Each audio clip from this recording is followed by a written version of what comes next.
Bonjour et bienvenue à tous. Vous êtes bel et bien sur votre chaîne d'information préférée, Actualité africaine. L'information nous place au sommet du monde et nous avons pour préoccupation majeure de vous informer non seulement sur l'actualité à l'échelle continentale, mais aussi mondiale. Alors, si vous êtes nouveau sur la chaîne, pensez à vous abonner. Eh bien les amis, avant de commencer, nous tenons à rappeler que les images que nous utilisons sont à but illustratoire. De ce fait, donc, n'est-ce pas, nous vous exhortons à être polis et surtout très courtois dans les commentaires.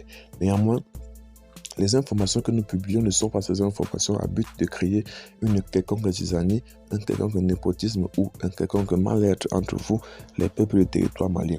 Alors, si vous êtes scotché, l'on peut commencer.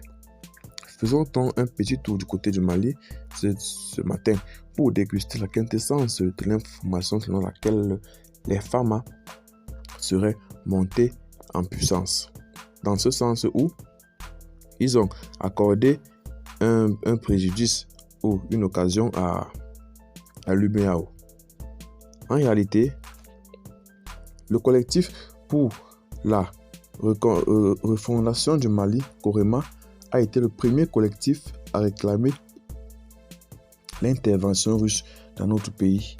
Il est dirigé par Fousseni Ouattara, membre de la commission de la défense et de la sécurité du Conseil national de transition. Après la décision, en effet, du départ de Barkhane, chose réclamée par le collectif, il ressort que notre armée enchaîne de jour en jour des victoires sur le terrain.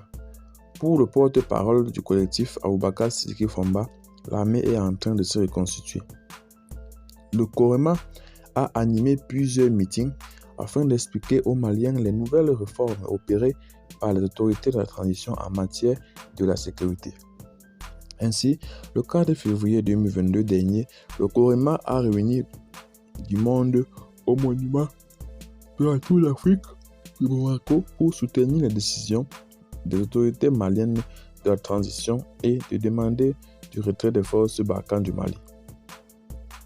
Enfin, le président du COREMA, Fousseni Ouattara, n'a pas caché sa satisfaction par rapport à quelques actions menées par les autorités de la transition, dont l'expulsion de l'ambassadeur de la France au Mali et la demande du retrait des forces Barkhane du territoire malien. Pour lui, la refondation du Mali passe par le respect ou par la reconnaissance de la souveraineté du Mali. C'est donc, n'est-ce pas, sur ce terme que nous mettons fin à cette petite minute de l'information. Abonnez-vous, n'est-ce pas, à la chaîne si vous n'êtes pas encore. Partagez la vidéo si vous l'avez trouvée intéressante et surtout abonnez-vous pour ne rater aucune de nos prochaines vidéos. Déjà que vous informer à l'échelle continentale, mondiale, voire internationale est notre souci et préoccupation majeure. Bye bye.